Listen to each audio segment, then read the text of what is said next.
A lot of people wanted this to be somebody bigger, but I don't think that it was necessarily the wrong choice. And I don't think it's that obvious at first. Randy! Oh. First and foremost, my name's Corey. I don't have a nice room. I don't have lights. I don't have a chair. I'm sitting on my bed. I am just a lover of wrestling, all things wrestling, and I want to talk about my opinions. And this video is just about how I don't think that Pat McAfee was the wrong choice. I think he might have been the best possible choice that WWE could have made in the moment. Let's talk about who you thought it was going to be. And, you know, I've heard The Rock, Ric Flair, all these type of things. And for different reasons, I don't think that those are necessarily sustainable options.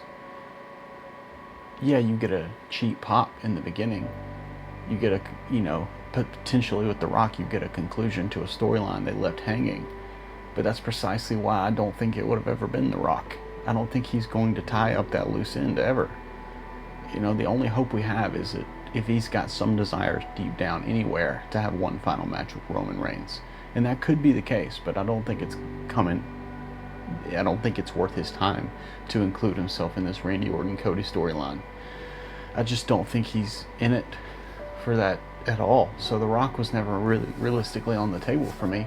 But I think someone like Ric Flair is just too old. I think he's a little bit too crazy for the WWE to fully invest in to carry out this storyline capably. And, you know, he might have been a figure in Randy Orton's ear, but I don't think that he's a sustainable choice for active, long-standing role in Randy Orton's corner. See, Pat, the thing about him is that he exists kind of in between worlds. He's a commentator, but he has his own show. He has this, he's that. Logan Paul sort of rides this line, but Logan Paul is completely bought in. And for the longest time, Pat McAfee did buy in. He was part of it. But now there's been absence since he's been gone. There's been a realistic amount of time for him to have stepped away and think, oh, this is how I really feel about the product now that I've finally got myself out of the loop. And I think that adds to the decision to have him play this role in the way that he's playing it. And if this is a TKO thing, or even if it's just a work, it makes perfect story sense, at least for what they're trying to do to sell tickets. Like, look at the way he entered the ring. There was no big music, though his music didn't play, and like to set the people immediately to think that it was because his music is trained to teach people to cheer, because people always cheer for Pat.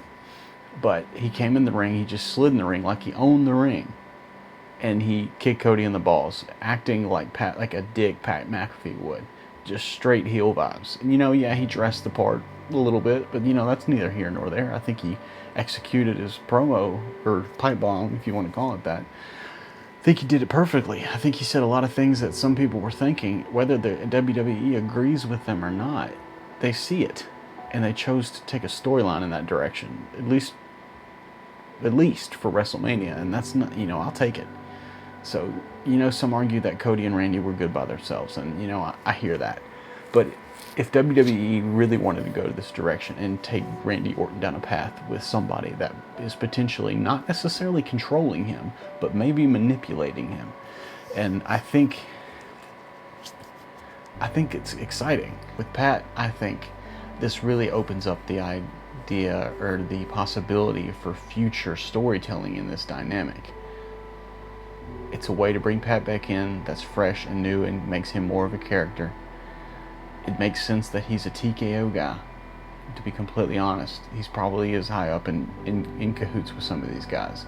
And so the fact that he could come in and just walk in that ring and kick Cody Rhodes, the WWE champion, in the balls and get no repercussions from it is astounding to me.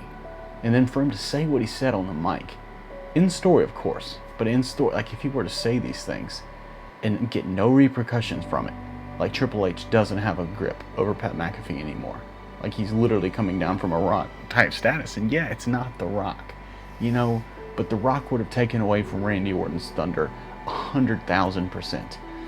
Let's be honest about that. The Rock is so good on the mic, but Roman Reigns was in God mode when they wrestled together, and the two of them just were like, vibing off of each other. Sometimes The Rock took over, sometimes the Roman Reigns did his thing.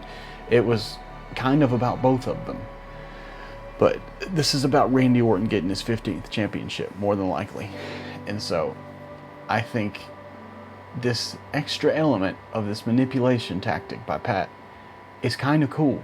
And I think it could have a long-standing story to be told. And that's very exciting to me, because if this is Randy's 15th championship, I think he could enter in sort of a Roman Reigns type role where nobody can touch him.